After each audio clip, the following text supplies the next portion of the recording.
back to the Two Pointers Podcast. I'm Josh. And I'm Trevor. And today is a good day. We're on Trivia Showdown week 4, and it's all about the Charlotte Hornets. We would have done this every time if it was up to me, but Trevor said we had to do things that were different. Just kidding. But yeah, today should be a lot of fun. We're going to talk about my favorite team and the favorite team of these two other guys, and Trevor's going to tag along in his Buzz City shirt that he has for the ride. Hold on, we appreciate his support. Excuse you, I have 3 of them. I have more Hornet shirts than I do any other franchise other than my team. So, hey, the local team, local to us. How many mixed shirts do you have? 1. Okay, easy. I went to Madison Square Garden for the first time. Counting 2. jerseys. Okay. 2. I just wanted to test if you were. I'll do a jersey update in the next couple of weeks whenever we're really bored before the season starts. So, but this is what's getting us through to the season start. Thanks for putting me on the last 30 seconds in, but I appreciate it. We'll go ahead and introduce these two.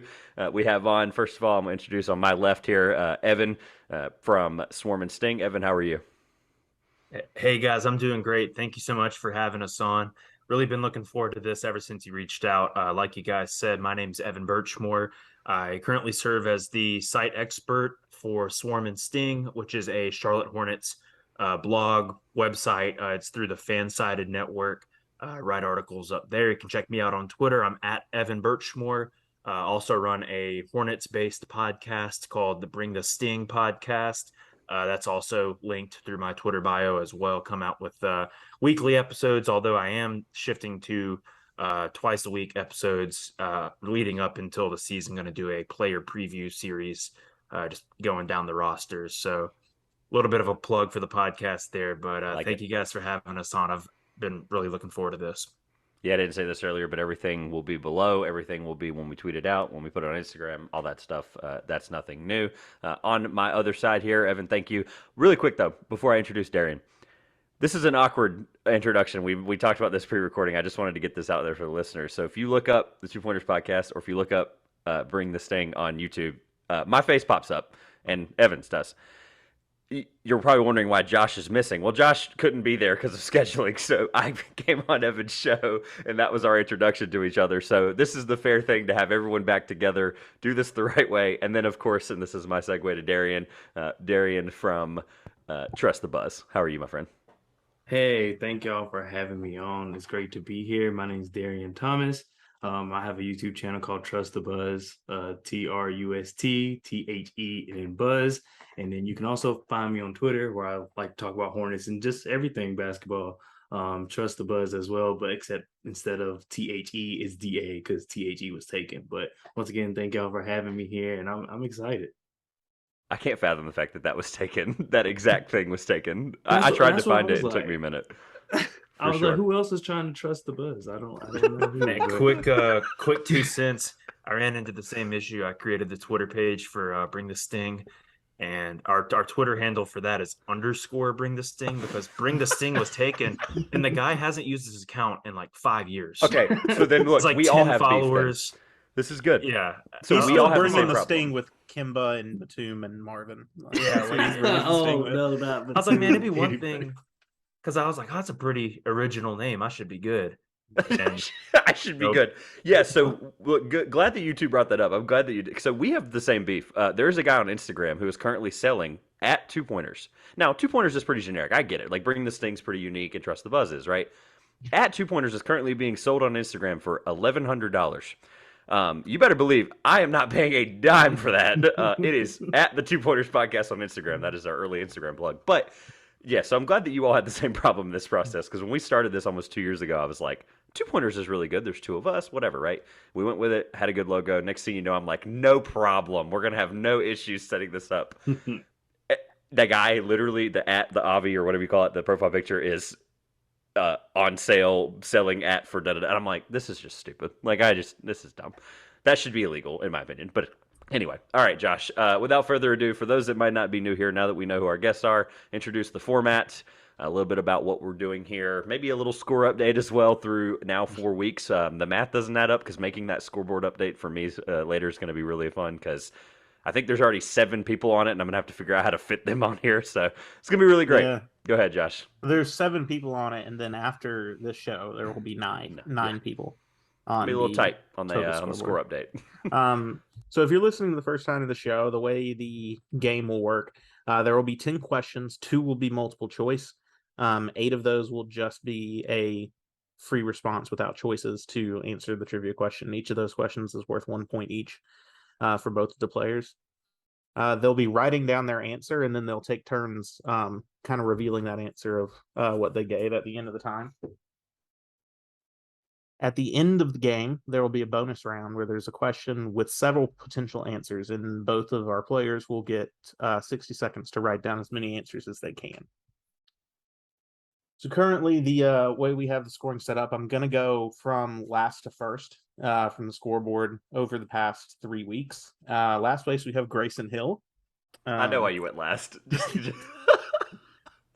I've Grayson's been not gonna like continually giving Trevor. I'm trying to give you a better chance to win next year because Grayson will just be mean to me. Okay. For you guys, Grayson helps me and Trevor do our like end of the year championship with our trivia game. And I've won the past 2.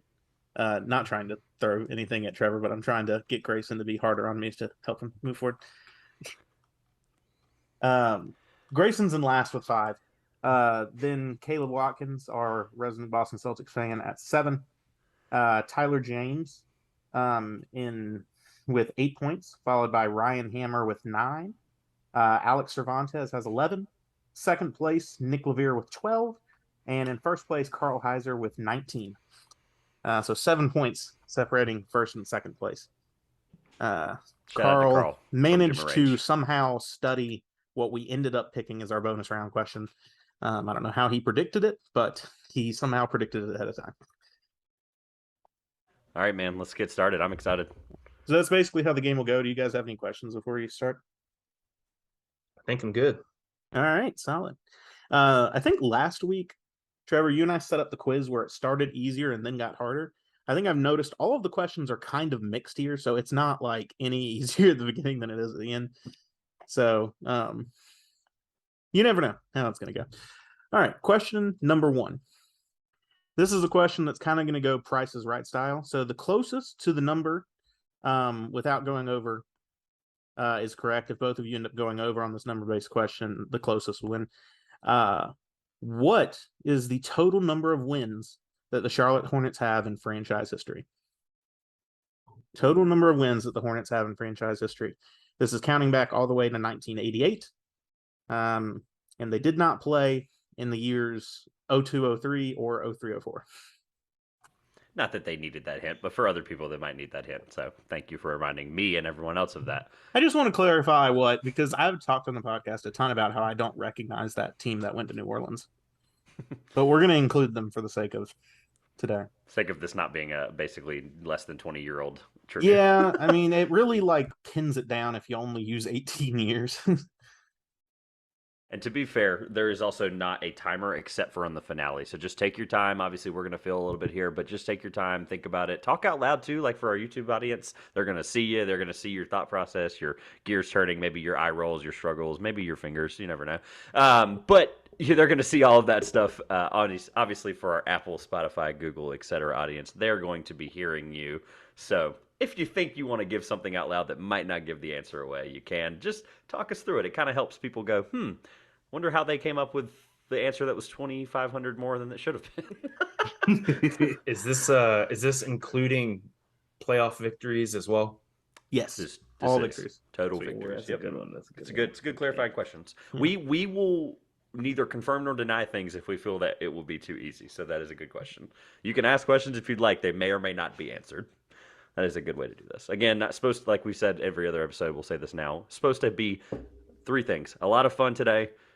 It's supposed to be difficult, hopefully, except for Carl. And then it's supposed to be just all around. You guys are supposed to enjoy it. I already said that. What was my third thing? Forgot my own third thing. Either way. So there's this one interesting thing, and I don't know. It might help Evan, it might not. But I remember seeing this graphic that Tim Duncan by himself has more wins than the Charlotte Hornet organization, not including playoffs. So that hurts. So I'm Wait, really hold on. kind of. Okay, I'm you have pretty you have sure. homework now because you're gonna find that graphic and you're gonna send it to me because I'm if gonna see it's if I right, can- it's gonna be right here on the screen. No, it's not just the Hornets. Like I know, like I would it's believe it fun like to- maybe since the Hornets That's like from crazy. 04, the expansion Bobcats on because Tim Maybe I need Duncan's to played look. more seasons on more True. successful teams than Right. the 04 True. I might on. Because I need to don't look think at they the graphic. ever the Spurs. There is the stat they never won less than 50 games. Yeah. And like even Yeah. the year the season was only 50 games, they obviously didn't win that many. But even like the most recent lockout, the 2012, I think it was Mhm. 66 games, they still won 50. They were like 51 and It- 15 or whatever their yeah. record was. They got at least 50 wins that year as well, which is just like mind blowing. It's the Spurs. The Yeah. Spurs are just they're not appreciated enough. Yeah, no doubt. Yeah. I totally agree. To Spurs faithful, they are appreciated plenty. But yes, I True. would otherwise Very agree. true. I Very promise true. you, Spurs Twitter. I don't know how I ended up on it, but I am on Spurs Twitter for some reason, and they are quite the fan base, at least vocally. I would They're say. tanking for Victor next season. Yeah. If, Honestly. if anyone was to turn Victor into some type of crazy superstar, it would be the So- Spurs. That's a good point. So funny you say that. I said this a few weeks ago to Josh because I'll reiterate this and then we can get the answer. So I've always said that if you're a Spurs reporter, person, podcaster, I don't care, whatever, right? There's probably only 6 of them that I fully trust because of just how tight knit that organization is and how like little information comes out. Mm-hmm. And I don't remember who said it, but it was somebody I was like on the fence, like, yeah, okay, I can see it, whatever, right? And it was a quote from Pop. It was like a one-on-one interview. It was like, hey, basically he said that he feels youthful and rejoiced that they're kind of just resetting things and they're able to rebuild. The last time they did that, they got Tim Duncan first overall. Josh made a good point there. And also the last time he said that, it brought him back to his college days, whatever, and then he won a couple of big championships with like Cal Poly or wherever he was before. So Yeah, I think it's Pop Think we're said good. something like, it feels a lot like my first year coaching. And I was like, the summer after your first year coaching, you drafted Tim Duncan. That's why it Right. feels like your first year coaching. Yeah. Yeah, and they had David Robinson coming Yeah. back off Yeah. injury, Oh, which is yeah, a pretty yeah, great, yeah. feather in your cap, I would Mhm. say. All right. I think you guys both have answers written down. All right. Unfortunately. We you never know how I'm it'll go. scared. Never we'll know. go first to Evan. Okay, so I just need to like flip my notebook around to the camera and Yeah, and you Yeah, can also that'd be just great. say what your answer is. okay, so I will show my work because I did a little bit of math here. I didn't remember how to Fantastic. haven't done Yes. multiplication since college. I came to a nice round number because we're trying to go under, if anything. Like we said, over you bust. So I got a nice even 1,200 wins in franchise history. The way I did that was All of I that. tried to consider the average number of wins Yeah. a season. Now, I might have been a little bit biased to the recent Hornets history, which hasn't been as good as the initial Hornets history, but I did this nice 32 wins a year, or rather 35 wins a year average, Okay. which I really don't know what the average wins per year has been. That's a good 30, that's a good 32 point. seasons in franchise history, minus the years that were, when they weren't in the league. So you start at 1988, come up through 2022, and then take away the years they weren't in the league.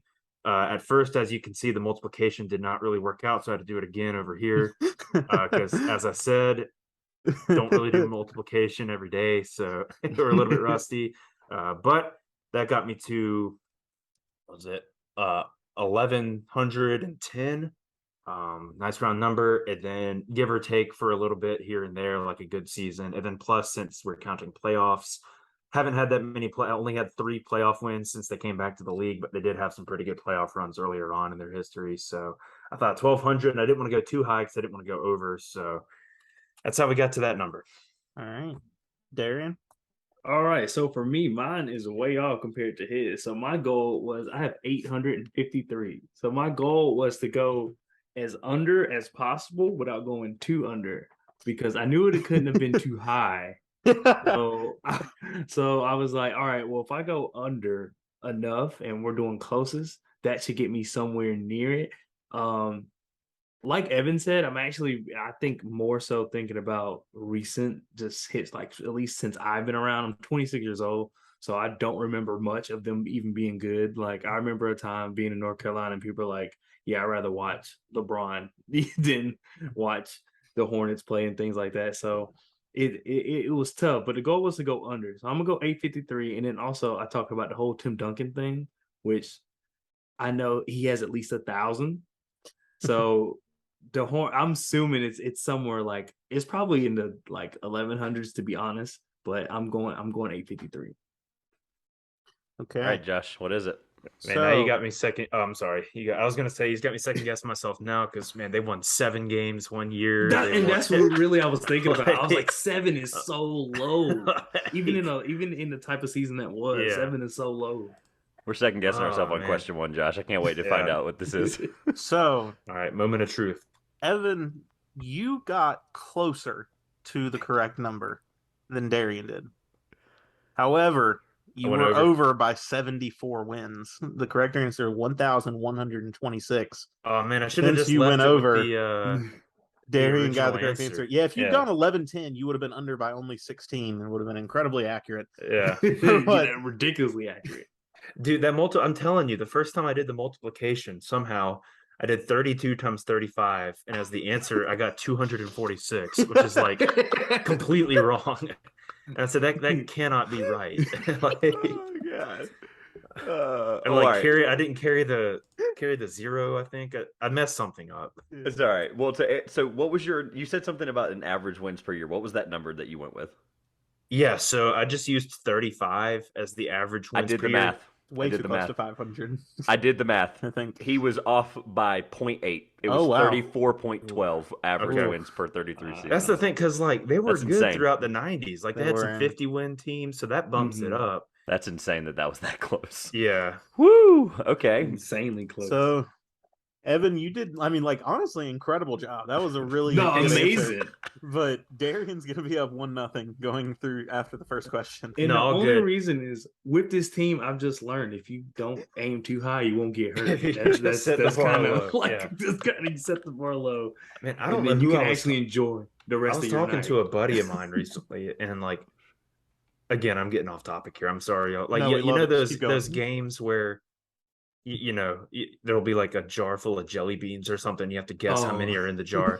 I'm terrible at those because I always go way over. I'm terrible. And so this, I feel like, is like the basketball equivalent to that. That is. And I went over. Of your favorite jar of jelly beans. All right. Yeah. Let's. Are we ready for question number 2? Yes. I thought the jar of jelly beans comment was a lot funnier than that. But anyway. All right. Question number 2. What player has the highest Vorp? And it's okay if you don't know what Vorp is. Value over replacement player in a single season in franchise history. One more time, and this is one of the 2 multiple choice questions. So I'll read the question one more time and then read the multiple choice twice while you're writing down answers and thinking. So what player has the highest Vorp value over replacement player in a single season in franchise history? Is it A, Eddie Jones, B, Baron Davis, C, Kemba Walker, or D, Anthony Mason? Choices one more time are Eddie Jones, A, B, Baron Davis, C, Kemba Walker, or D, Anthony Mason. Josh, if you had told me that we were going to be doing math one question in before we even got to the Vorp question, I would have told you were insane. I didn't think he was going to pull out the multiplication table. So this is fun. I'm already having a good time. I know. He was closer than I got. Yeah. No, we went with the Price is Right style because somebody had to have, and it sucks because it's the first time we've actually, I don't think Josh said this, but it's the first time we've done that kind of format of a question. Yeah. So I kind of liked it. I was kind of like, somebody's got to get it right, somebody's got to get it wrong. I mean, it's just one of those things.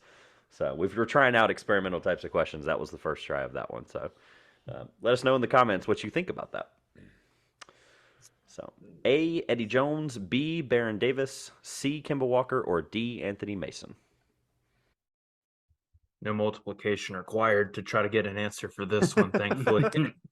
That's right. Unless you remember like all the box scores in your head. Yeah, just every box score. That would be insane if you could just know all the box scores. What's the people with like photographic memories? Is that what?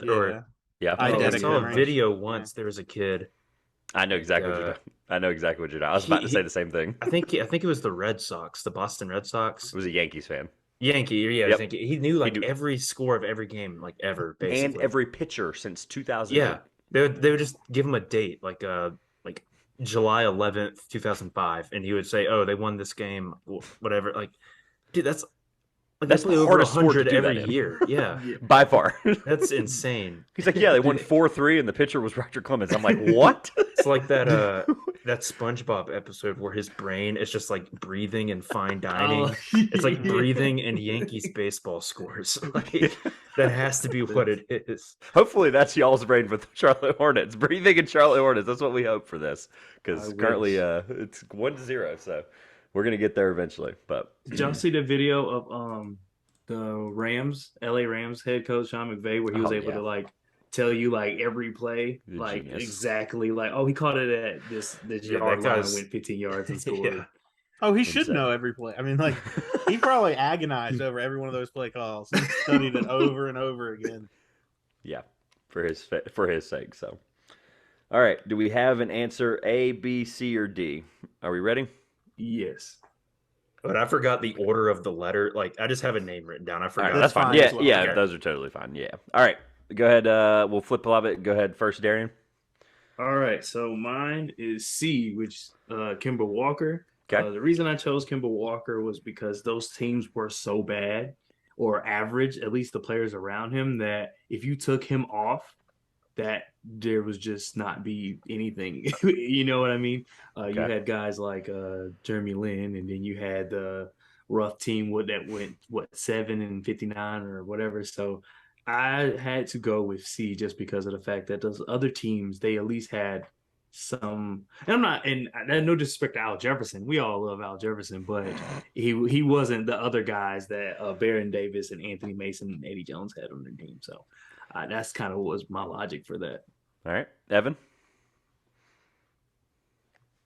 So I also went with Mr. Kimball Walker there for basically the exact same reason that Darian explained. Just the teams around, like it's over replacement players. So, you know, he just had to carry such a burden on those teams. Like probably Al He did. Jefferson was the best teammate he had, I would say. And Al Jefferson was really good, but he ended up kind of like having some injury problems near the end. Nick Batum was good for a little bit and then just kind of fell off, you know. Real like Dwight Howard for 1 year was okay. Yeah. And then it was kind of just a bunch of other like I mean, they weren't like terrible, like they just weren't super like great number two options. So he just had to do so much. And those other teams with those other players, like they were all awesome players, but I just think like the teams were better overall. So for that reason. All right. Well, so I did multiple choice on this for two reasons. One, I'll just go ahead and get out of the way. The incorrect answer is Kemba Walker. I figured that was going to be a popular answer choice.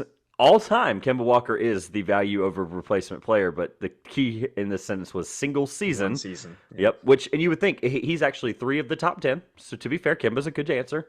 But they're actually in order from A to D. So number 1, the answer is Eddie Jones with 4.9. Baron Davis has 4.8. Kemba Walker is 4.4, and Anthony Mason is 4.3. So figured C was a good. I thought it was funny that Kemba was the obvious answer, and he fell right on the. If I don't know, I'm going to go with C.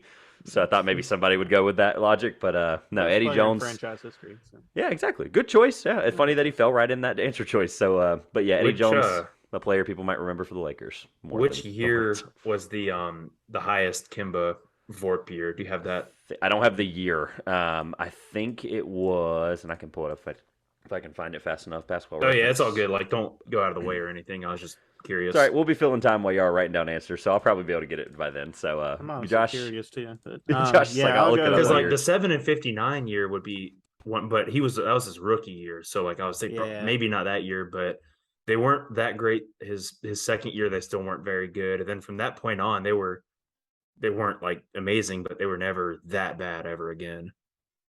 Yeah, I'm gonna predict it's 2017 While y'all are going on to question 3, I will take care of that, Josh. Go right ahead. because that was the year that Batum and Williams we signed them to big deals and they fell off completely. Yeah. And so Kemba just was trying to carry the team on his back for the whole season. But all right, move on to the next question. Score update still 1-0 for Darian. A lot of questions left to go. So third question. In NBA history, the rookie with the most three-pointers scored in his debut game is a Charlotte Hornet. Name that player. This was good. Both of them wrote that down really, really quickly. Well, I told you I thought they would remember this. Well, and also too, the nice thing is that every episode there's one where people just immediately write it down. Yeah. And like you said earlier, these are a good conglomerate of hard and easy questions. So I had a feeling this one might be on the easier side, but I'm gonna go with. I believe we might already have lock-ins. Before you do that, the answer for Kemba, his best season was the 4.4 season for value over replacement, and it was 2018-19. That was close. So final season in Charlotte, I believe. If that might. That was the year he was scoring 60 points, and they still couldn't win And a they would game still lose. against Philly. Yep. His other listings That on darn here. Jimmy were- Butler guy had to come and Jimmy Buckets. His Jimmy other Buckets. his other listings there were 2015-16 and 2016-17 and 17-18. So basically a 3-year run of just being the best value over replacement player. All right, I think we already have lock-ins, Josh. This is good. Yeah, it's like answers are locked in. I'll go to Evan first. All right. PJ Washington. Okay. Okay. Darian? And I had PJ too. They both got that one right. It is PJ Washington. I remember that game because I actually was really big on Lowry Marketing coming out of Arizona. So when As when was they I. played, I was like, oh, I want to see Lowry. You know, obviously, I was like, oh, this is going to be exciting. And then to see PJ would be the one to really light it up was that was crazy. And ever since then, I've been a big PJ fan. So I'm glad someone I got else the was... bobblehead right here. It is. Oh, there you go. See? I feel like if I remember, he hit like 3 threes in the first 3 possessions of the game for Charlotte. Yeah, He did. started the season. He just came out firing, and they were all falling. Something crazy, and like maybe a future trivia question or something. Because I looked this up recently. He had 27 points that night. It was his first ever game against. I think it was we the Bulls. lost, Yeah, too. the Bulls they were playing. yeah, we lost. And so I looked it up. In Hornets history for a rookie, it was the most points by a Charlotte rookie other than LaMelo since Wow. 2008, and it was DJ Augustine. Had like 28 in a game, I think. Really? So basically, in the past, was that 14 years, it was like the best non-LaMelo rookie performance. And I almost just had to like, come on, he's obviously been the best rookie. So Interesting. I would have never. That's wild. it was hot from 3 that night, no doubt. He was. Glad someone else was high on Larry Markin, and I had him 4th in that draft, but we can move on from there. Anyway, so my favorite thing about the show, Josh, is as I'm realizing we talk about the draft every now and then, I'll throw in a nugget of where I had a guy like 4 years after a draft where it was very embarrassing. I was right about Josh Jackson. Anyway, all right, moving on. Josh, score update for me after episode 3. Darian Goodness gracious. leads 2-1 after 3 questions. All right, cool. We are going to go ahead with, this is a long one, so we're going to go ahead and move on to question 4. So, college with the most players, and there's really no way to ask this question, right, format-wise, but what is the college with the most players drafted by the Hornets in franchise history? Bonus points if you can name those players. So what a little college? background on this. I spent around an hour or so digging through every player drafted in Charlotte franchise history back to 1988. And going through and finding the discrepancies on how they report it. So also to clarify on the question, when Trevor first presented the idea for this question to me, I was like, well, I don't know if I want to do this question this way because the NBA has their dumb draft rules where it's draft and trade rules where it's like, I mean, Shai Gilgeous-Alexander put a Hornets hat on when he went up on stage, and some people consider him drafted by the Hornets, not Miles Bridges. So to clarify, I spent the time to go through and to fix all of those trade discrepancies. So it's players who were selected by the Hornets, even if it was the Hornets traded for the rights to another pick and that team picked for them, counted as drafted by the Hornets. And so other guys like Shai Gilgeous-Alexander or Dwight Powell or... So like Kai Jones would count hypothetically Kai as a Jones would Hornets count, yes, pick? Okay. as a Hornets pick. Miles Bridges would count as a Hornets pick. Other examples. That was So nice. I went through Good to clarification. correct those. Good clarification, because I do think that may help them too a little bit. I would found help out a me. lot of interesting things about Hornets draft. You never told me how long it was until right this moment. So yes, I'm sure you found something in an Well, hour. you can see where I ranked. Like I yeah. gave you No, a I see list it. of every college that has had 3 or more, Yep, that was how I players presented it selected. to you as well. So that's good. Yeah. We didn't change much of And the then format. It looks listed good. all of those players out. Honestly, it's kind of impressive, some of these names. It really is. Like, it kind of just, it's just good history of draft, which is my favorite thing in the NBA. So it's so fascinating to see. I can't wait to read all these off. So, again, don't give anything away to your opponent, but any thought process here from either of you as you're writing stuff down, because there's a lot of things you have to think about right now.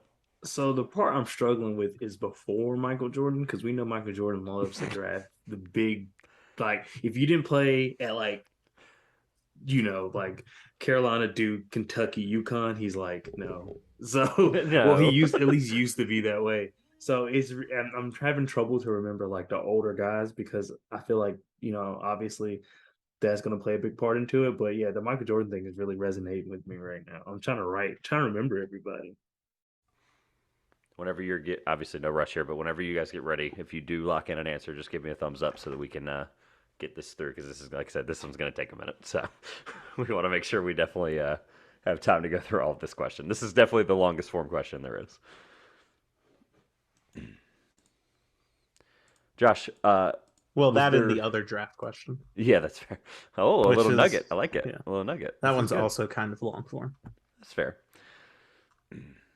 How many more? There's one more multiple choice, right? Man. There should be. We did not. We did not include another multiple choice. That's okay. I will find one. Oh, okay. I will find a way to make one. That's fine. That's what I was thinking too. For those that are watching, Josh and I, while they're answering their question, we have a doc pulled up of all the answers and stuff, and I'm watching Josh put in multiple choice right now, and he's doing a very good job off the top of his head. So I could not have done that off the top of my head, pulling some of those names and just making it fair. So yeah, because what host would we be if you guys were the only ones that got one multiple choice? That's not fair. Oops. So, all right. Little temperature check here. How close are we to writing the names down? The names is the hardest part, let's be honest. Yeah, I'm trying to rack my mind for as many as you can. Yeah. Yeah, That's basically. Fair. That's fair.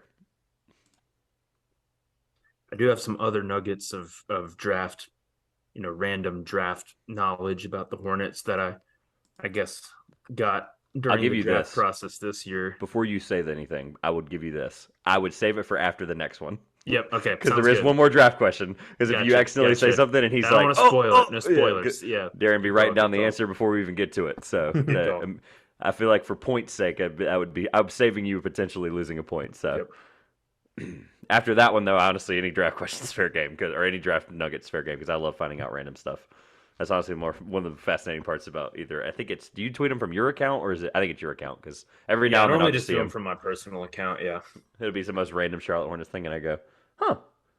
Which made the process of research harder, because I had to remember, is there any of those things that you've ever tweeted that I couldn't think of? Fair. I'm like, because we want it to be obscure, we want it to be fun. So yeah. Are we getting close to a lock-in? If not, I've got something I'll throw in that I definitely. I have what I think is a good conglomerate, a relatively okay answer choice. I'm feeling the same way. So you both the best I got. You both have got the best college written down, and you've given your shot at the players.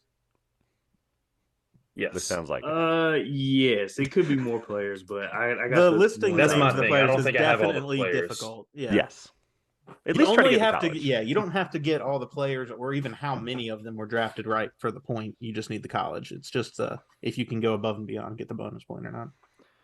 All right. I believe I am flipping back to Evan first. I'm going first. Okay. Yep, I believe that's right. So again, not incredibly confident in this answer, but I think it's a little bit of the recency bias. If it clears up, there we go. I think it's Kentucky.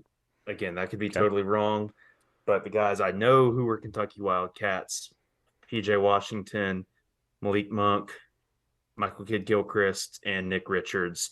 I know there's got to be some back in earlier Hornets history as well. Part of me wants to say Rex Chapman played at Kentucky. He was like the first ever draft pick by the Hornets. Did stuff for March Madness this year. He's big on Twitter. And then obviously I'm missing some more on that list as well. But all right, Kentucky in 5. Darian, I just went with the number of players because I know. I have. Well, I don't know if you can see, but I have UConn. Okay. And that is only because I remember Okafor, and I know Book Knight recently, and then Kimba. And then I remember how good UConn was back in the day. Not saying that Duke, Kentucky, Carolina, Indiana, Texas, all these teams weren't good back in the day. But I'm really just thinking about like the whole Big East movement and like was it late 80s, early 90s where the Big East was like king. So there's got to be some more guys I'm definitely not thinking of in there. So that's kind of why I went UConn. All right, I'm going to read them for fun. I'm going to read them backwards. So, with 3 players drafted, UCLA with Ryan Hollins, Baron Davis, and George Zidek, or Zedek. I'm not going to lie to you, never heard of him, so I can move on from there. It's like 1992, something like that. Gotcha. 3 is Duke, or Duke has 3, with Mark Williams, Vernon Carey, and Gerald Henderson. Which, funny enough, the Hornets had never drafted a Duke player prior to Michael Jordan purchasing ownership in the team, which is just like doesn't make any sense to me. As soon as I read those, I noticed that. Yeah, it's crazy because every time they're drafted by him, he always mentions that on the call, like, "Oh, you're from Duke. You're lucky I drafted." Well, the first one was Hendo, which was like the year that. he purchased the team. Yeah, Henderson was good. Shout out Gerald Henderson. He was good. He was crazy. Hey, leading scorer on the 7-59 team. Yep, 14.5 points per game. So. All right, so this next one shocked me. Indiana has 4 because Indiana in our lifetimes has not been very good at basketball compared to their prior history. But it includes Noah Vonleh, Cody Zeller, Kirk Haston, and Greg Graham. So those are the Indiana 4.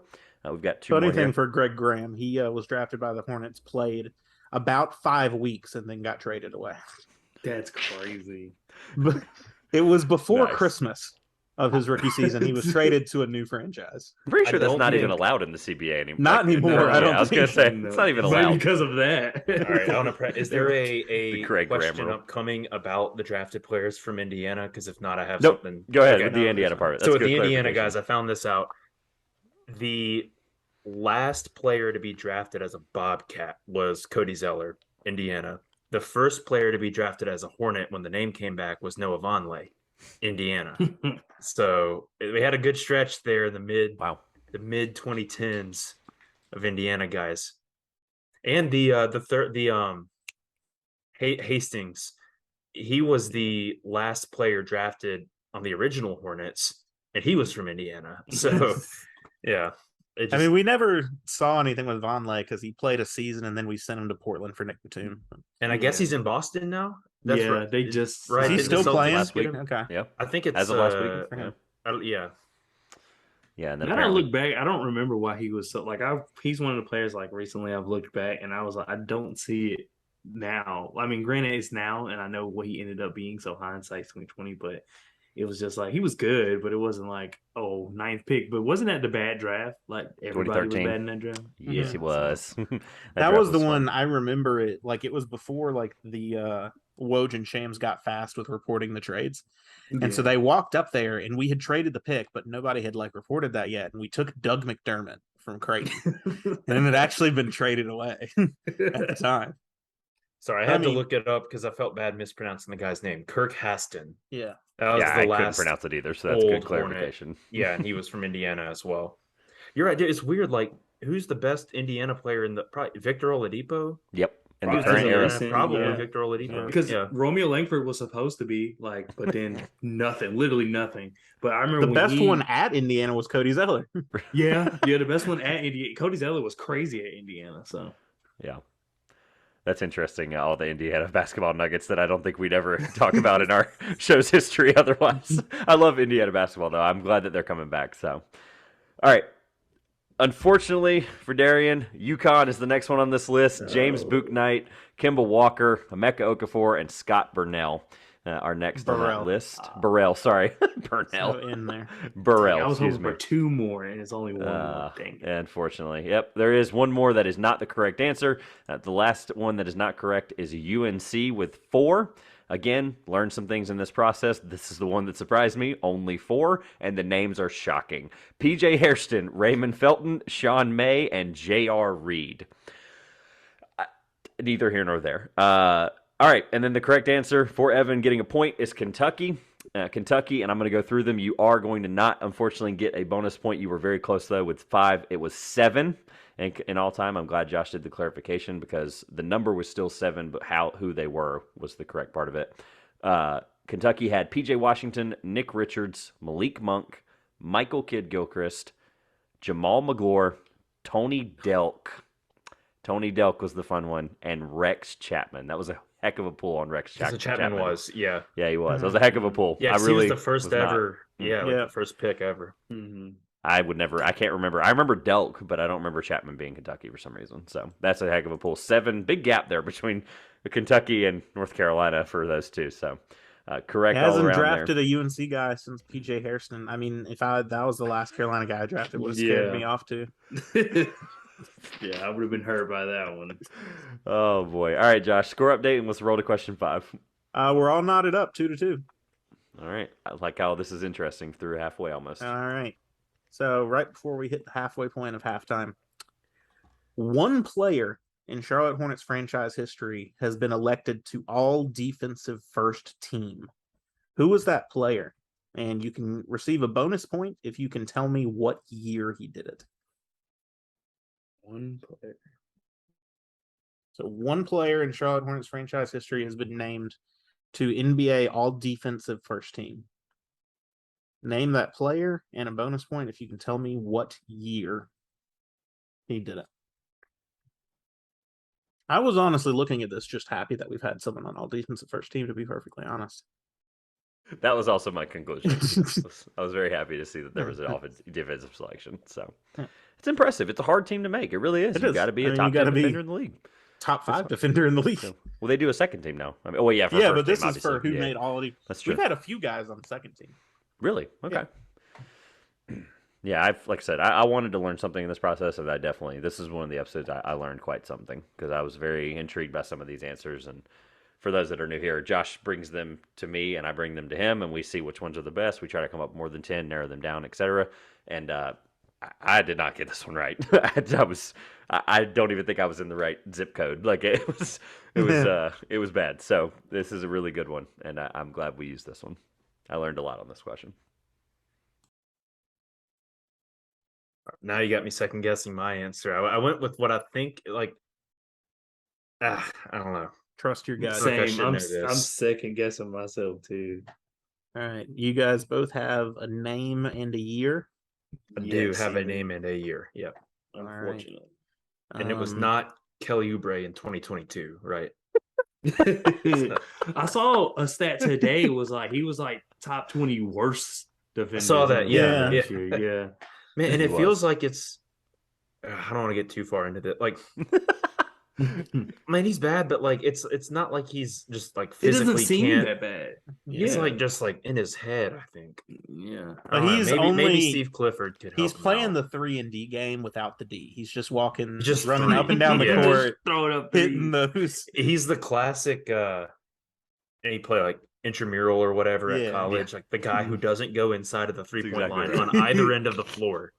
I don't mean to bash Kelly. I loved having him on the team this past year. I did too, man. I thought he was good. Yeah, he was honestly an incredible sixth man for us. Yeah, I agree. For sure. Yeah, I went to the Nuggets game on the 28th, and I promise you, I tried to be really good with scouting some guys I haven't seen in person either ever or again or something like that. And I promise you, I don't think I watched a single minute of Kelly Oubre.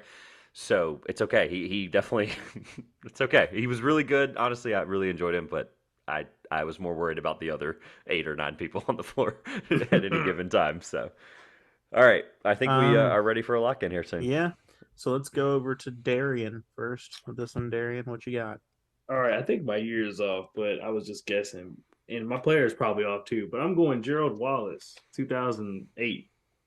All right. Okay. Gerald Wallace, 08. Evan? Yeah. So I also went with Gerald Wallace, if you can see it there. But I went 2010, which was the year they got to the playoffs for the first time since they came back. It was the year he was an all-star. Oh, Coach Larry Brown. Yeah. Yep. Yeah, that season.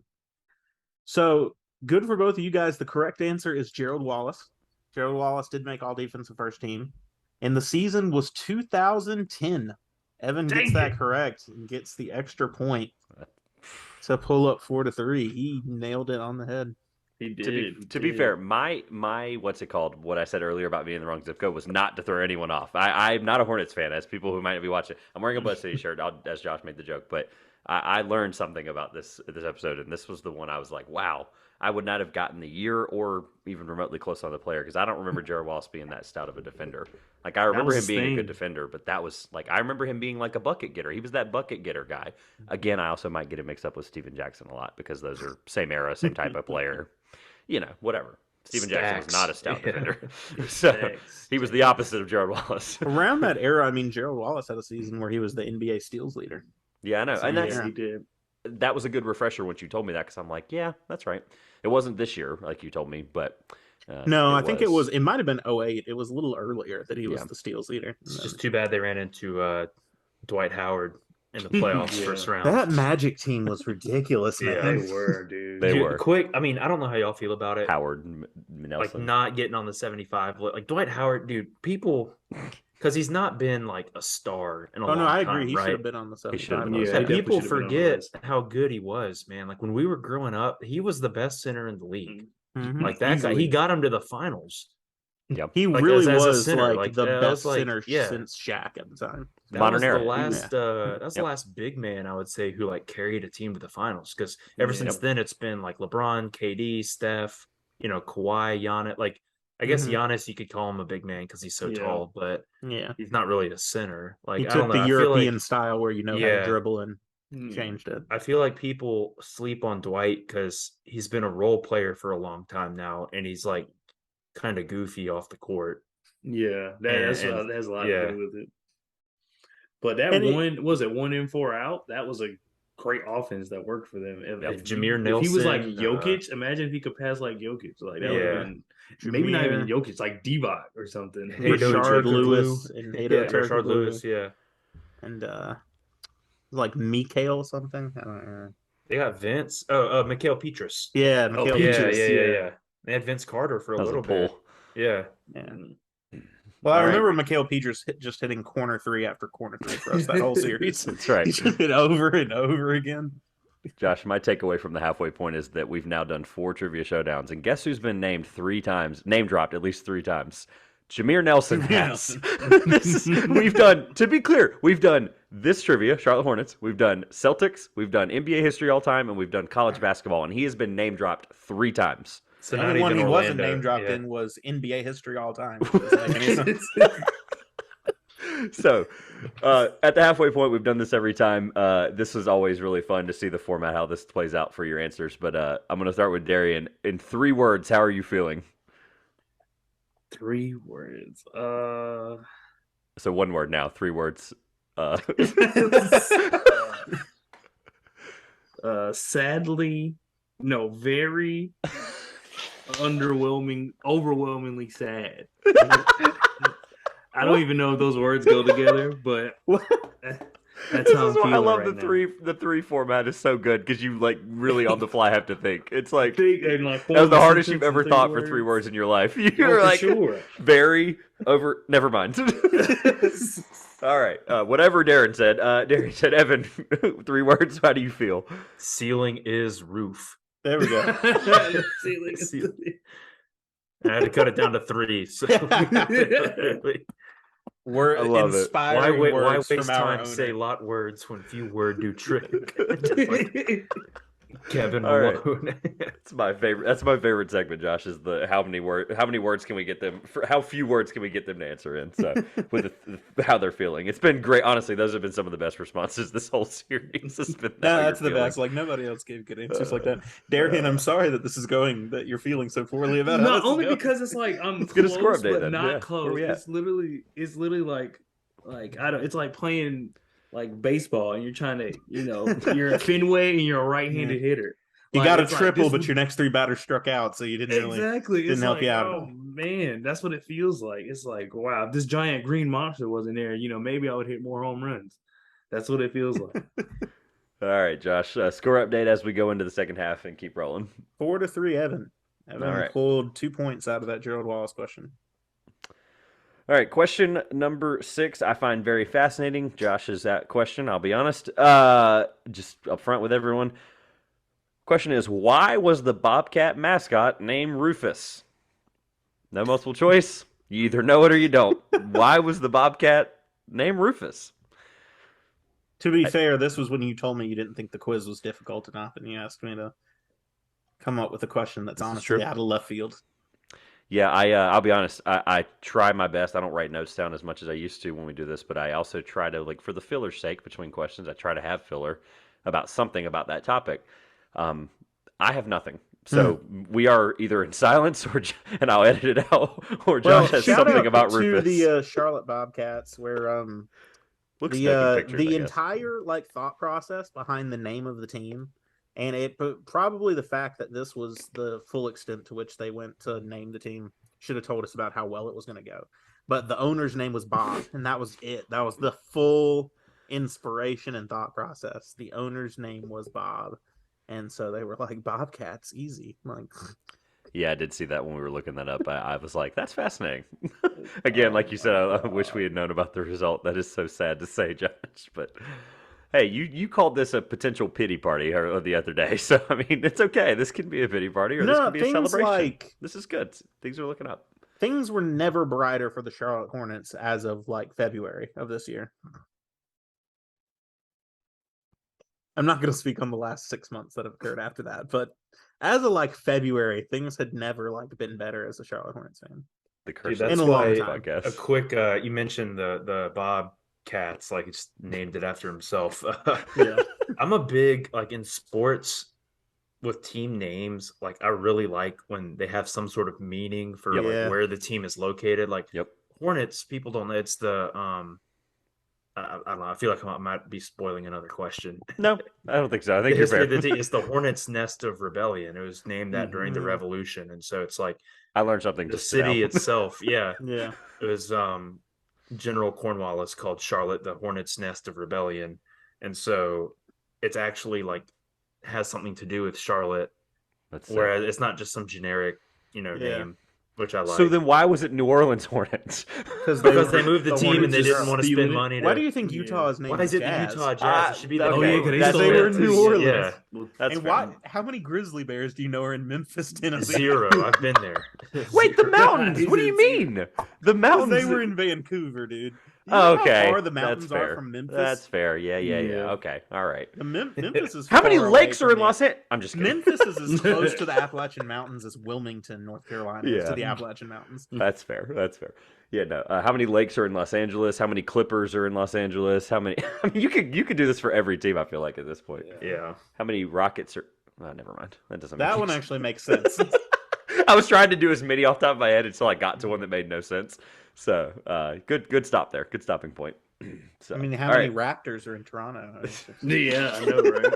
Hey, bring back the Seattle Supersonics. Yeah, that's what needs to happen. Yeah, I love it. All right, do we have some semblance of an answer? And we will be very liberal with these. If you're close enough, I will be very generous. I'll be impressed if you get it. Yeah. If you feel like you have it, let me know. And then like I said, if you are at least writing down something that's close, I will be a little liberal here and give you the point. So, Darian, are we good, or Evan?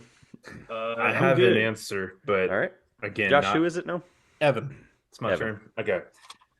So I'm going off the theme of Robert Johnson naming the team after himself. Essentially, I think Rufus was named Rufus because it was Robert Johnson's pet cat's name. If we can see it here on the screen. That's really good. That is a good guess. I like that. This is going to be the most random answer we ever get. Having a little a pet cat named Rufus, and hey, let's just that sounds like a good name. I like it. This might be the most unique freeform we've ever done. This is so good. All right, so for me, around the time they named the team, there was a popular show on TV. I went with Kim Possible. The Rufus, the Naked Mole Rat. I feel as though that's close. That's the most famous Rufus I know, personally. I don't think I know anyone else famous named Rufus, or maybe so I'm just going with that. don't tell me every time you see a naked mole rat, you think Rufus. I do. I do. It's just like, Okay. oh, Not naked wrong. mole let rats me and just- Rufus. I really appreciate that poll. I appreciate both of these Saying. answers. I know that you know that's not correct. Because I didn't know it all, appreciate so the I was poll. like, it's gotta He be. said, "I know you know that's not correct." Well, so with that being said, I'm going to go ahead and say this, and I'll get the answer. I'll rip the Band-Aid off. You're both going to be disappointed with the complexity of this answer. You both went very complex, and I really appreciate that. You're both going to be very disappointed, and everyone listening is going to be very disappointed by the complexity of this answer. I think it's a cool answer. It is, but compared to what they gave, it's pretty boring. Anyway, all right. The answer, unfortunately, neither of you are getting a point. I, again, tried to be in the ballpark. You both went way out of the ballpark. So the answer is the mascot's full name is Rufus D. Lynx, which is the scientifically correct name for a bobcat. Lynx Rufus. That makes sense. That Yeah. makes a lot more sense. Boring Like compared this to is boring a compared to podcast. Kim Possible and the owner's cats. I mean, I think that was probably the best possible answer we could have given. So, all right, well, Josh, we don't need a score update because it's the same as it was one question ago. I didn't think. Again, this one should have probably been 10th if we were really going like we did prior with easiest to hardest. Well, no, I think but they're all it pretty was hard, kind so. of unfair. So Yeah, it was. they were in the middle. You are up with question number 7. All right, here's our other draft question. So this is, I'm going to admit, playing very much off of my disappointment as a Hornets fan at times. How many NBA All-Stars were drafted the very next pick after a Charlotte Hornets selection in NBA draft history? How many NBA All-Stars were drafted the very next pick after the Hornets in NBA history? It does not matter who the Hornets selected, whether that was a good pick or not. But how many All-Stars were selected? Bonus point if you can name those players. I'm just throwing that the in. players that Charlotte got, or the players that became the All-Star? The players that became the All-Stars. Okay. That they passed on by one pick. I have a feeling that people are going. Sorry, let me clarify. I have a feeling Charlotte Hornets fans are going to want to click off or like skip forward. Timestamps will be below. You can click the question 8 if you'd like. This one's not very fun, but for anyone involved that's a fan. But this is a really good question, Josh. I have to applaud you. Again, not taking credit for any of these questions that Josh brought to the table here. This is a very good question. So I spent a lot of time scrolling through draft history. yeah, I believe it. Luckily, we have a thing that's completely free of charge other than the stat head part of it. Basketball Reference. Shout out to Basketball Reference. You can Yeah, I send didn't use sponsorship. it. Okay, wow. I'm going to have to cut that out. I definitely just gave them a shout out for a sponsor, and you said I didn't use it. So, do you want to throw a sponsor shout out for anybody that might have done it? No. Okay, never mind. Anyway, I tried. And to also be clear, once again, this is all the way back to 1988. So every pick back to that point in time. It's quiet. It's edited out. The wheels are A lot of turning. thinking going on. This is good. This is good. My thing is, I can remember a lot of drafts where like a couple picks after, but Yeah. the immediate next pick is what's throwing me off. Mhm.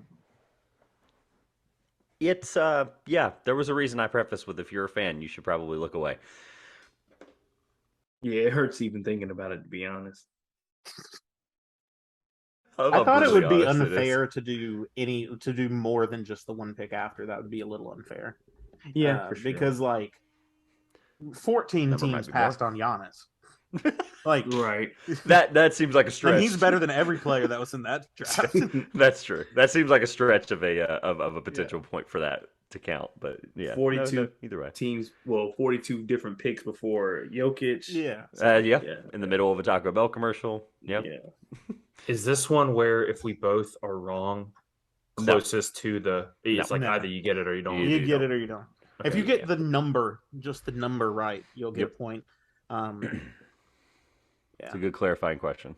That's how we've done the format the entire show, except for that first question. That first question was semi-experimental, We've never done that before with the wins thing of a team. I thought that was fascinating, how many wins a team might have. So if you've done the Celtics, I'm curious what that number would look like. That's the other team we've done. So I'm going to look that up now, actually. Celtics numbers got to be 5,000, 6,000 something.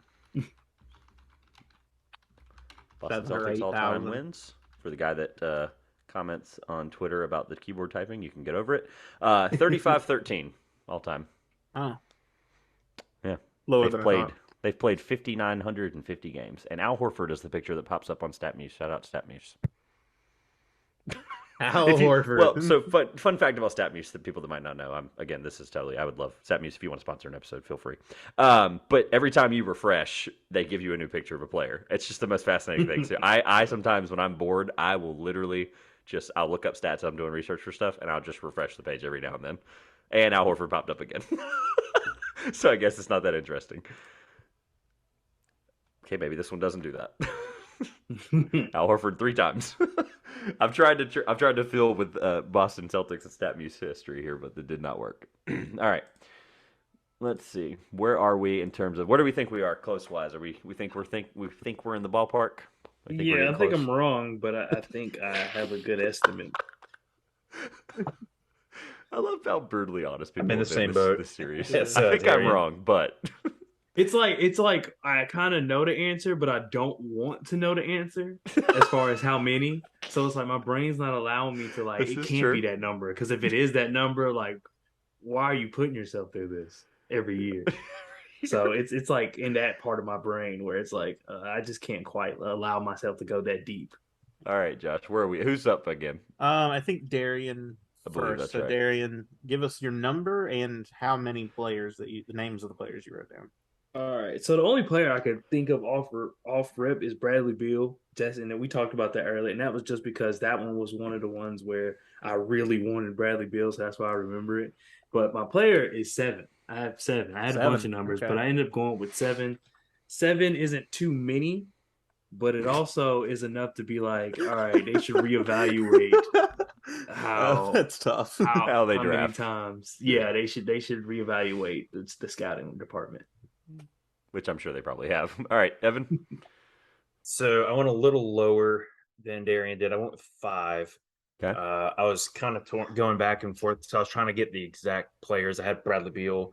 I was going back all the way to the Adam Morrison draft, and I couldn't remember if Brandon Roy went immediately after him or not, but that was the only one. And then a lot of these guys, it's like, like Klay Thompson and Kawhi came out the same year as Kimba, but they, like Kawhi was 15th and Kimba was higher than that. He was 9th. You had other guys in other years where it wasn't like the immediate pick after the guy also did not really pan out. Close, no cigar. Yeah. 5 felt like a reasonable number. Almost same logic as Darian, where it's basically like, if it is that high, so sad, but at the same time, I got to get the question right. So, all right, Josh, rip the Band-Aid off. I would go backwards if I was you. So I think it's more like the most interesting ones are the ones in the middle, so I don't really know a way to. That's true. That's true. So even sadder, the correct answer is 6. You guys got right around the outside of it. There were 6 players, and I'm going to kind of go through the history of it. So the most recent one was Bradley Beal. So luckily we haven't done this since 2012. Now I have looked at some recent names. We drafted a player directly before Tyler Hero was selected, and some other ones nearby that could change in the future. In 2012, the Hornets took Michael Kidd-Gilchrist out of Kentucky, and Bradley Beal would go to the Wizards next. The next time was 2008. So in the 2008 NBA draft, the Charlotte Hornets took DJ Augustine, 9th, out of Texas. At number 10, the New Jersey Nets would take Brooke Lopez out of Stanford. The very next pick, who would go on to be an All-Star. Probably the most painful one is this happened twice in the 1996 draft to the Hornets. At 13, they would select Kobe Bean Bryant out of Lower Merion High School and trade him for Vlade Divac. They would select Tony Delk, 16th, out of Kentucky. Pick 14 immediately after Kobe Bryant was Peja Stojakovic to the Sacramento Kings, who would be a 3-time All-Star from 2000 to 2002. And after Tony Delk immediately was Jermaine O'Neal, selected by the Portland Trailblazers, who would go on to many All-Star appearances with the Indiana Pacers. These last 2, they don't have to feel too bad about because they got arguably a better player ahead of the All-Star that was drafted. In 1992, they selected Alonzo Mourning 2nd out of Georgetown. The 3rd pick would be Christian Laettner of Duke, going to the Minnesota Timberwolves. And in 1991, with the 1st pick, they would take Larry Johnson. The next pick after the New Jersey Nets would be Kenny Anderson, who would also go on to be an All-Star. Quite a fascinating list. The other Quite one a I fascinating thought list. was Donovan Mitchell. Yeah, But that was we picked Malik Monk 2 Is picks before 11, Donovan yeah. Mitchell, Oh. not the pick before. Luckily. yeah. Yeah, because in the prerequisite research, you I think had that one written down because off the I top of your head thought it that felt right. was. I Yeah. didn't remember. For the Adam Morrison draft, the way it happened, Evan, you were very close. Yeah, I was Brandon actually Roy just went looking 5th. it up. Yeah. Tyrus Thomas went 4th immediately after Okay. the Hornets selection. So that was Bobcat another one of selection. those where, yeah. Tyrus Yeah, Thomas. the Bulls also missed. Yeah. Tyrus Thomas is quite a name, honestly. Diehard Bulls fans, you say that name, you might get in a fight in a bar. I still think Adam Morrison would have worked out if his knee hadn't exploded like a year and a half in. Yeah, that's fair. That's my opinion. He ended up getting some rings. So Yeah, but not with for us. him it worked out. Have you guys ever heard the 96 is tough. not to just like come on here and slander Adam Morrison, but the stories from people, they'll say like he was just like totally nasty. Like he had like the worst hygiene. Yeah, they said they said he was bad. he would like yeah. dip all the time. He wore like the same 2 shirts. Use your He, contract, like, bro. wouldn't shower Actually after makes the a lot of games. sense. Like, I can see all of that. Yeah. yeah. That's fascinating. Yeah, the 96 one is perplexing because that I think arguably is one of the best draft classes of all time. And even for that to be the case at the 13th pick, now granted, not a horrible pick. Obviously, the trade is what we're referring to there. But, to get like the Peja thing and the Jermaine O'Neal thing to happen in like the late lottery and outside of the lottery, that just shows you the strength of that draft. That draft was unbelievable.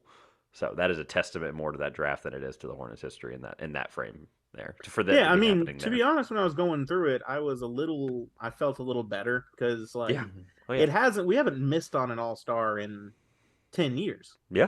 Yet. That's right. Depending on how some of the other, like some of the younger guys haven't been in the league long enough to end up being an All-Star. I was looking at some of the recent ones like a few days ago, and it's not bad. That was a good one when you said Tyler Hero. The PJ Tyler Hero thing is close. I would rather have Tyler Hero, but it's like, I don't know. It's like in the moment, it's like, it's not that bad. But yeah, it definitely could turn out to be, like you said, another All-Star situation. But they've done a better job recently. A lot better job. All right, Josh, let's get a score update for us. Still 4-3. All right. We're going to roll right into question number 8. The finale is going to be a lot of fun, so I want to get through the next couple pretty quickly here. Question 8. Kemba Walker is the all-time points leader in Charlotte Hornets history with 12,009 points. Obviously, we can't do Charlotte Hornets without Kemba Walker, right? We've made it this far. Who, however, is the next highest active player on the list of Charlotte Hornets all-time points leaders? If Kemba Walker is first with 12,009, who is the next active player? This is the multiple choice that we decided to, roll with. A is Nick Batum, B is Terry Rozier, C, Cody Zeller, or D, Miles Bridges. Again, Kemba is the all-time leader with 1,209. Who is the next? 12,000. Yeah, thank you. 12,009. Who is the next highest active player? Nick Batum, Terry Rozier, Cody Zeller, or Miles Bridges? Is this with the Hornets or just in their total career? Just with the Hornets. Okay. Good question. I, too, should have asked that question whenever Josh sent this to me because got it wrong, and I should have probably asked that as well. You picked some player that played like 40 games with Charlotte, I think. I don't remember who it was. It wasn't any of these players on this list. Right in y'all's wheelhouse. Time that you were a fan, maybe time that you would have been covering the team for some media outlet. 2 players still play for Charlotte. 2 players that still play there. Yep.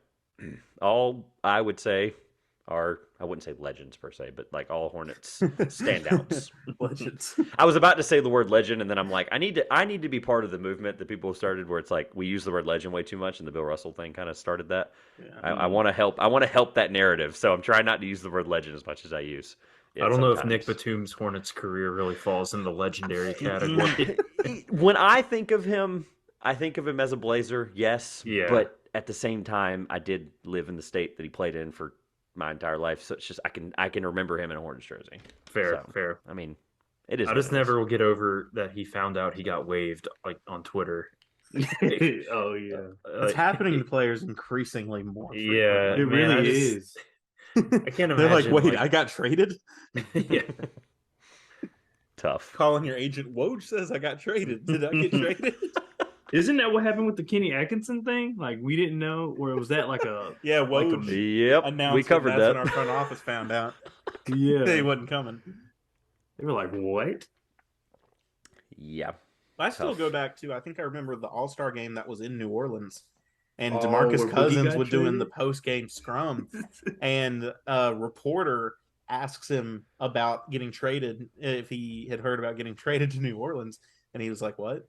And then you can see his agent lean into the frame and start whispering in his ear. Didn't he say something to the effect of like, "No, I love it here. This has been a great weekend." Yeah, I'm that was super after excited." his agent whispered in his ear. He's like, I love New Orleans, man. Super. The They press literally is so changed- interesting. They changed that because of that, didn't they? The trade deadlines before the All-Star break, so that wouldn't happen again. Yeah, I think so. Yeah. Yeah. I love 'Cause they how were like, quickly they "Never changed again." CBA for stuff like that. They update Yeah. stuff as soon as they get the chance when it's time. It's like, Right. hey, we don't want this ever. Now, granted, I do think it'd be really funny. Just 1 year, this will never happen. This is just a fun thing I've always thought. I would love for them to just be able to say whatever they want within reason 1 year. Just let them say, don't have an agent, don't have a media guy. You all fire them for a year and just see what happens. I See think what happens. the NBA Twitter's already fascinating. Kyrie already does that. I mean, Yeah, Kyrie already does that for sure. Been Okay, doing but that. like these guys don't need them. I mean, it's nice to have these guys that help them with the media, but they don't need them. I swear KD definitely doesn't listen to his publicist. I don't think that's... No, not at all. I don't think that happens either. Boy, yeah, he does not. All right, are we ready to lock in an answer Yes. for the sake of making sure the finale gets plenty of time? All right, who is up, Josh? I believe I got that wrong again last time, so I think it's Evan. I forget. I think it's Evan. We'll go with Evan. All right. Went back and forth on this one a little bit. I ended up locking in on Terry Rozier Okay. only because he's been here. I just went through the years they've been with the team. Miles Bridges was with the team, the year before Terry, but that was Miles's rookie year. Terry's a guy who, for everything with him as a player, like he scores, like that's kind of his Scary wheelhouse. Obviously that 2020 year got cut short because of COVID. But he was the leading scorer on the team that year, I believe, and put up, he's basically been right around 20 points a game the whole time he's been in Charlotte. Batum really kind of fell off near the end. Cody Zeller was never really a big, scoring threat, I would say. I mean, he'd have his moments, but that he wasn't getting points like that. And Miles, again, like really broke out last year, led the team in scoring, but before that was kind of, would have his moments again, but like wasn't consistent. I think Terry's kind of been basically like 18, 19, 20 points a game, like the whole time. And I felt like that probably added up to reflect itself in this. Darian? I also had Terry Rozier. I don't know if you see it, but Scary Terry. yeah, Scary Terry. Just because of a lot of the things that Evan said, we know Terry Rozier is just a scorer. That's what he does. And he's just always been super consistent. That's one thing you're gonna get from Terry. He may go like through. I know last season wasn't when he first came back. He struggled a lot, and a lot of people were worried about Terry Rozier. He looked at it at the end of the year and was like, "Wow, this is exactly who he is. It's another Terry Rozier season, despite how bad it looked at the beginning, where people were like he can't hit a shot." So Terry Rozier, super consistent scorer. And recently I saw something that where he's always guarding like the other team's like best ball handler or something. And he actually doesn't do that bad, but it's just like when you're guarding the top point guards every single night, it makes you look bad, but he's actually not terrible. If he literally had any defensive help, I think it would make him look a lot better on defense, but that's besides the point. All right. They're both good answers. Unfortunately, they're not correct. No. The correct answer is Cody Zeller. Cody Zeller is the second has to be time, highest. right? It's got to be active- time because he was here. Yeah. Yep. Yeah. Cody Zeller is was the a second Hornet from leading scorer. 2013 to 2021. Terry has only been a Hornet since 2019, so Cody had a 6-season head start.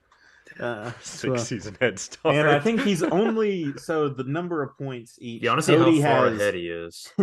Cody has 4,051 career points as a Hornet. Terry will pass him this season because Terry has 3,949 in his 3 seasons. my goodness. Wait, so he was. Can you repeat that one more time? Cody has 4,051. Terry is 3,949. So he's 102 points behind Cody Zeller as an all-time scorer. It's like 5 games. Yeah, 6 games. exactly. That's what I was thinking. Then Miles Bridges was the next amongst active players, 3,893. And Nick Batum next amongst still active players, 3,728. I'm upset because y'all. For fun to anyone, the second highest player all time is Del Curry. Okay, yeah, that's what I thought. I think I probably could have come up with that eventually, yeah. All right. No score update because obviously nothing changed. So, Josh, whenever you're ready for question number 9. All right. So this is actually a question that the very first Trivia Showdown question we asked to our all-time NBA history contestants. It's changed a little bit in the way that I phrase it. Since prior to Adam Silver retiring the number 6 across the NBA, as he did last week in honor of Bill Russell, the Charlotte Hornets had only ever retired one player's number in franchise history. Who is that player? Okay, so for those of you watching, I'm going to talk this out for those of you listening. Evan wrote it down before Josh finished the question. Darian is currently tapping his hat. So this might be a deficit turner. This might be actually I don't know what the score is. So this might be a deficit increaser because I think Evan's up. But is it 4-3? Is that right, Josh? Yeah. Cool. Yeah. See, I can remember. I just don't write it down. So Darian's thinking, like I said, no time limit here. I'm not. The number is now, there are now 2 numbers retired in Charlotte. Number 6 now going to be retired as it is across the NBA. And interestingly, so Jalen McDaniels will be the last person ever to be number 6 for Charlotte. Yeah. Such an odd thing. Yeah. Well, so even funny. So that's funny you say that. Alex Caruso will be the last Bull. That was the one that made me giggle the most. Oh, yeah. I was on Twitter and I'm like, wow. Because the tweets, like the Shams and Woj tweets, was like current players wearing number 6, such as LeBron, will be grandfathered in. So like it was like he was clearly a move for LeBron. Mm-hmm. But then because of that, Alex Caruso and Jalen McDaniels get to keep their number. I'm 2. just glad that they did it that way, though. I really am. Because somebody on our TikTok, Yeah. actually, if he's listening, somebody on our TikTok commented and was like, I can't stand the rule. I can't believe they did that and making people change the current number 6s. And I'm like, they didn't clarify whatever. And he was like, he's like, oh, really? Wow, I was misinformed, whatever. And he was like, thank you, sir. And I was like, you're welcome. Please follow. Thanks. So I was like, glad we could be your news source. It was really funny. Funny other tidbit. The only reason LeBron has ever worn number 6 is because when he went to Miami, he showed up and number 23 had already been retired by the Heat in honor of Michael Jordan. So he just switched to 6. We were going to ask that. I was going to ask them if you didn't do that now. So I was going to ask them because we've asked everyone else. It's like, hey, who was the first jersey ever retired by the Miami Heat? And most people have said Alonzo Mourning, and it's actually Michael Jordan. Did either of you know that already? Yeah, just because I used to really like Dwayne Wade's. That's so crazy. That's attention. Crazy. That's so cool. I'm glad none of us knew. Like I didn't know that. Josh didn't know that. And then what people we've asked no one's ever known that. So it's cool that you both did. I thought it was honestly top 3 most interesting NBA fact ever for me. I didn't know it like at all. Thought that was. I remember people when LeBron before he left Cleveland, he said he was going to change his number to 6. And when he said that, people were like, "Oh, he's got to be going to the Heat." Like I remember that like being a thing because they were saying that he couldn't wear 23. Yeah. I think the Bulls were in the running at the time too, though, so it could have been just. Oh as easily, I forgot about that. Yeah, it just all I remember was it was like the Knicks fans were disappointed because they were supposed to be the 3rd team in that running and they got ruled out so quickly as the option. Fast. And they ended up getting Amari Stoudemire, who unfortunately had the injury issues. Yeah, Carmelo came close after. Yeah. Carmelo still should have went to the Bulls. I don't care what anybody said. He still should have went to the Bulls. That was like the easiest Melo thing. Yeah. They traded the farm for Melo, and like all he would have had to do was just wait and go there as a free agent. And I get like they would have had to probably give up something to create the space to get him, but they just traded a ton for him. All because he went to Syracuse or from New York at least. Mm-hmm. Which his run at Syracuse was insane. Especially like national champion just coming in and just dominating the way he did. Yep, national champion in 03. Melo's my 3rd favorite player of all time, so it's a fascinating thing. I try to know every single fun fact about Melo, and the Knicks thing is quite the debacle that they literally were like, nah, we'll give up 4 pieces for him in a pick. That's okay. Cornerstone pieces of that trade were, I think, Gallinari and Will Barton. Yeah, very interesting cluster of players there. All right, I know Evan has an answer for sure. Darian, do we have an answer ready? No, I know. I remember why his number is retired, but I can't remember his name. Well, we're gonna go over why, so that's good. No point for that, unfortunately. But if you can pull that, do you have anything? Do you have anything down? No, because I didn't want to get his. Because of why I didn't want to get his name. Okay. All right. Well, let's just get this out of the way. Evan, I think you probably have it based on the logic. Forget my to hold it up. Bobby Phills. Bobby Phills. Dang it. I knew the number and everything. Shout out to his son Trey, who's currently a G Leaguer and a professional player in Sweden. But Josh, go ahead and give the little backstory for those who don't know. Yeah, the correct answer is Bobby Phills, and number 13, as Evan wrote down there as well.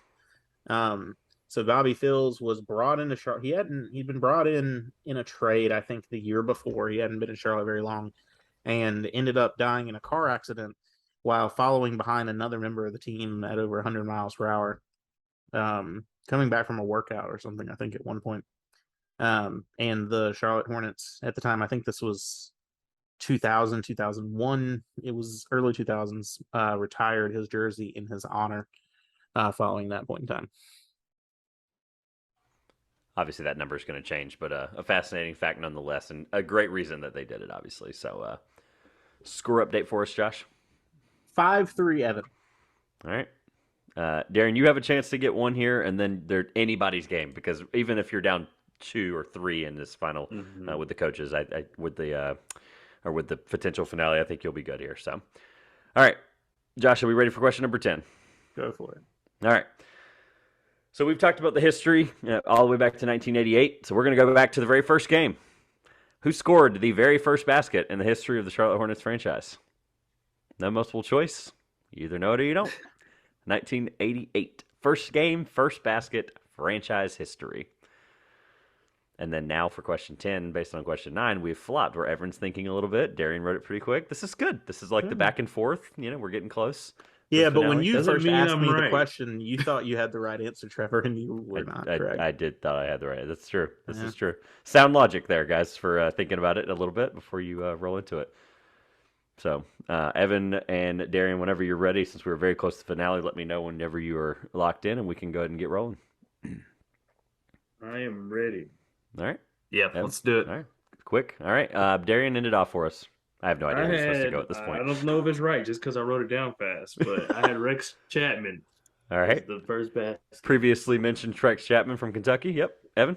And I'm going to make it 2 for 2. I also had Rex Chapman written down because I knew he was the draft pick that year. So Josh, hasn't happened a lot this trivia where a lot of people both write the same answer, or all three write the same answer, and it's right. It hasn't happened a lot where these guys just keep getting the same answer and it might be wrong. That's a great guess. That was what I also said. The answer is Kelly Tripucka. It was a Rex Chapman miss that Kelly Tripucka rebound and got and put it in. Shout out to Detroit Piston. I almost said legend again. See, shout out I need to come up with a better buzzword. Shout out to Kelly Tripucka. First basket in Charlotte Hornets history. So, Josh, finale score update so we can go ahead and get rolling, and you're ready to do it. So, Evan will carry a 5-3 lead into our finale. It's anybody's game. So in the finale, you guys are going to have 60 seconds to write down as many answers as you can. So make sure you've got some good space. Go ahead and hold your pencils or pens in the frame. So we're going to make sure that you guys wait till we give the go and then start writing. So as we've talked about, even though the Hornets have not had a long history, the often turbulent history of the Charlotte Hornets has resulted in some very different head coaching tenures throughout the history of the franchise. Write down in 60 seconds as many head coaches of the Charlotte Hornets as you can. Evan, pin back up. Oh, my bad. Sorry. So everyone's done it at least once. That's right. Okay. Trevor, give them the go-ahead when you're ready to start timer. You can begin. Go. I waited for the Zoom delay. I waited for them both to realize I said it before I hit start for the fairness of the timer. So... All right, Trevor. We can all see Brady in the background, just looking so confused. He's having a great time over here. Normally, he is not in the recording. So, for those of you watching on YouTube, this is my last plug of the day. If you're listening on a Spotify, Apple, please subscribe and like and rate, and then also come over and look at my adorable dog in the YouTube frame. So if you were paying attention about a minute and a half ago, I accidentally slipped up. Yeah. I accidentally said what we were talking about here, so you technically had a little bit of a hint before we even got into it. So enjoy that while you still have 25 more seconds. I'm trying to be better about giving you clock updates, and I've waited till 25 seconds left. So 15 seconds remaining. Josh, how many do you think? I know we didn't really ask each other this one. We kind of just came up with this one on our own together. But do you feel like do you think you would have gotten probably, what, 4 or 5? Maybe? I think I 5, could have 6? hit 6. Really? Okay. Mm-hmm. Just trying to get a benchmark because I don't remember asking you. I think like I said, we came up with this one together. And pencils down. Or pens down, whatever. I trust that you both, like everyone else, we trust that you aren't going to write any more down. So what we'll do, Josh, how do you want to do the format 60 seconds goes by again? quickly. It does. I think the way we've normally done it, we will go to one person and have them give us the first name off their list, and we will double check with the other person if they've written that down. Got it. So we'll start with Evan and just pop back and forth. Evan, what's the first name you put on the list? All right, I had to think about this one for quite a while. Kind of had to dig deep for this one, but Steve Clifford. Okay, yeah. I was like, what is he about to say? Darian, did you also put? Do I get double points for that since it's his second? That's what I said. I said the same thing. Times 2. So Trevor did ask me that. I said we're not going to count coaches twice because it's not the only time that we've fired and then later rehired a head coach. Yeah, also franchise one of my other answers. Yeah. But yes, I had Clifford. All right. Yeah, they're both going to get a point for that one. The current commander-in-chief of the Charlotte Hornets. Commander, that's a really fascinating way to say head coach. I really like that. All right. Who's next? I think we're going Darian flip-flopping here. Yep. Yeah, I had Silas. I had Silas as a coach. Gosh, are we counting give that? Us the first name. Ooh, yeah. Oh, man. I had a feeling he was going to do that.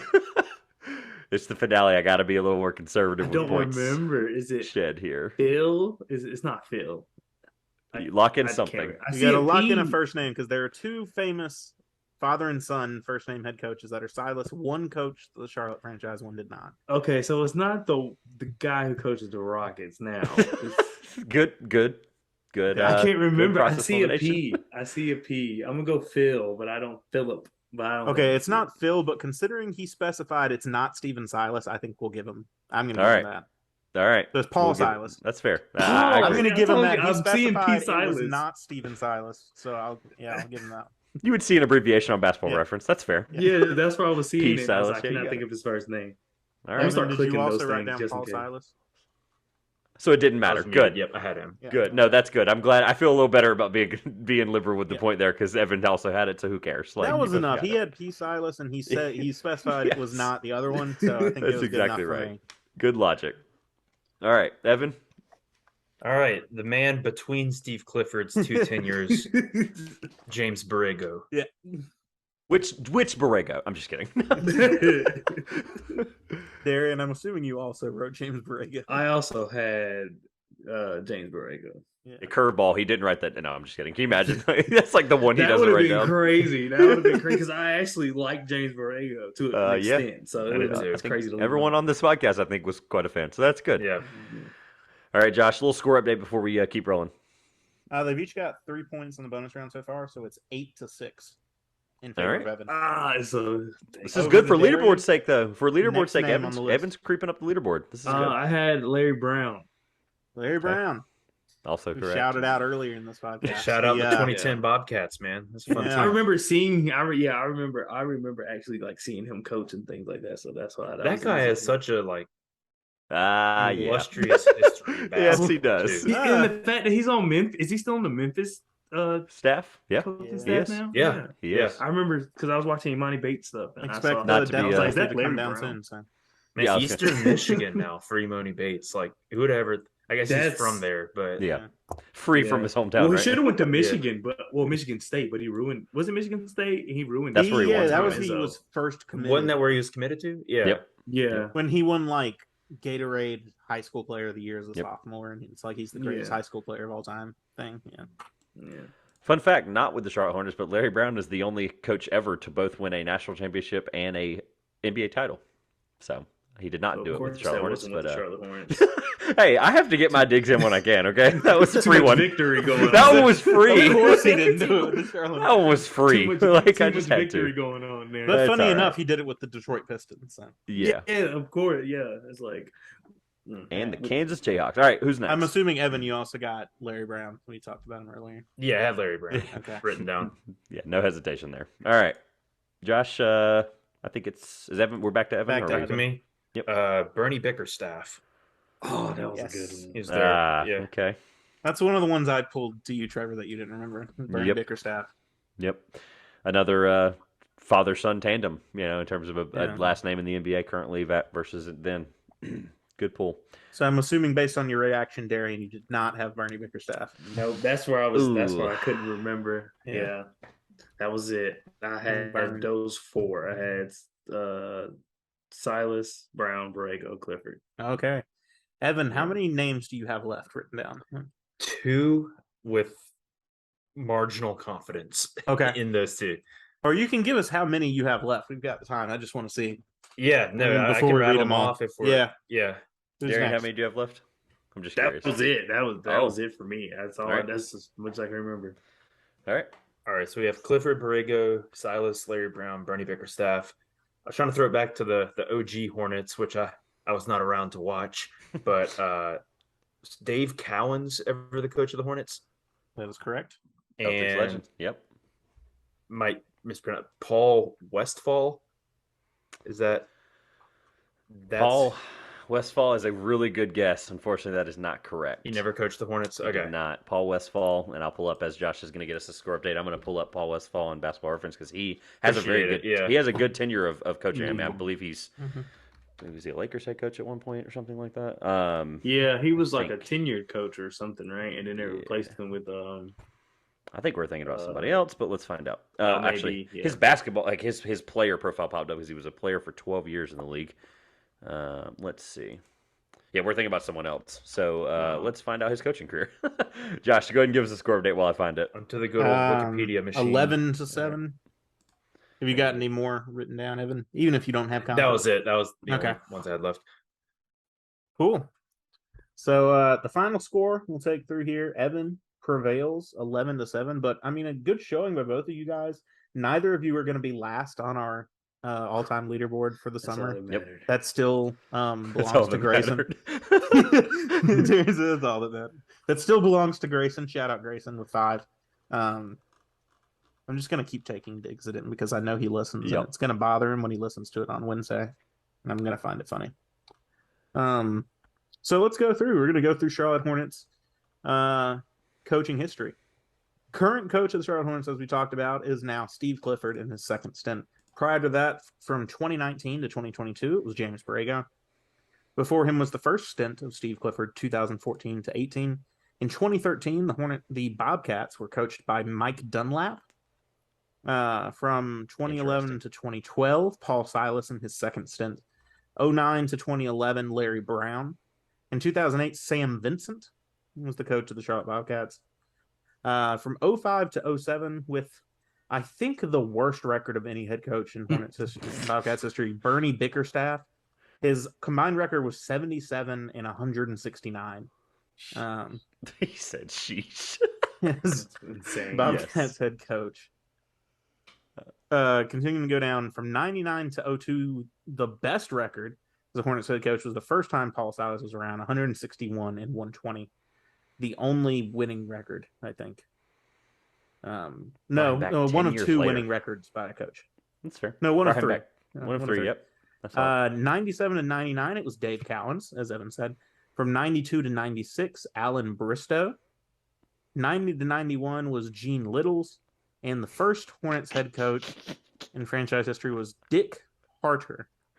Dick Harter. Trevor's been dying. Darren's I'm a laughing. child. Evan is... Only because I heard him snickering before he even got You had to make And sure then to when you said enunciate it, that. I The first time enunciated you it said very it- well. I'm I a was child. holding it in, but when you said it again, I was like, I have to laugh now. This was used for stuck. a question I gave Josh throughout the season for something Hornets related. Yeah, and you said the first one, and I burst out laughing. top 5 funniest moment in our show. Because he didn't enunciate when he told me what the answer was. I just said it in my old regular Southern accent. It came out quick. Sorry. I did find Paul Westfall. I found his just got Wikipedia it. profile. Just got it finally. But Yep. It He took a started off at he played for like 12 years in the league. He was Celtics, Suns, Supersonics, Knicks, and then back to the Suns. Played college at Southern Cal, and then he started as a coach at something. It was called Southwestern Baptist Bible College. It's now Arizona Christian University. It's a very small school near Phoenix. Then he went to Grand Canyon University. Then he went to the Suns as an assistant. Then he was the head coach at the Suns. Then Supersonics. Back to college, he coached at Pepperdine. Then he coached the Mavericks. He was an assistant for 1 year. He coached Sacramento for a little bit, and then he was an assistant at the Nets for like 2 seasons. And that was it. That was the last place he coached. Yeah, I think we're getting him mixed up with the guy on the Lakers Showtime, Paul Westhead. Westhead. That's who The we're only getting reason I mixed up remember with. is because he's Marshall from How I Met Your Mother. And when he popped up, I was like, oh, that's Marshall. He honestly was a really good job. He played a really good job on that show. And I didn't, because he always plays like Marshall. Yeah. Like, you know what I mean? So when he was Paul Westhead, I was like, oh, wow, he's doing amazing. Yeah. All right, Josh. Well, that was a lot of fun. Final score update one more time, and let's get us closed out before they, or let's get their plugs before we get closed out. So Evan will take the victory, a score of 11-7. 4 weeks in, the all-time scoreboard, Carl Heiser still leads with 19, followed by Nick Levere with 12. Alex Cervantes now tied with Evan Birchmore for 11 in third. Ryan Hammer with 9. Tyler James at 8. Caleb Watkins and Darian Thomas tied at 7. And in last place, Grayson Hill with 5. I had to read that last. All right, on the way out, I'll start again on the left here, and I'll go, or my left and go right. Evan, 30 seconds, plugs, things we need to know about you right now going into the season, anything content-wise, whatever you need.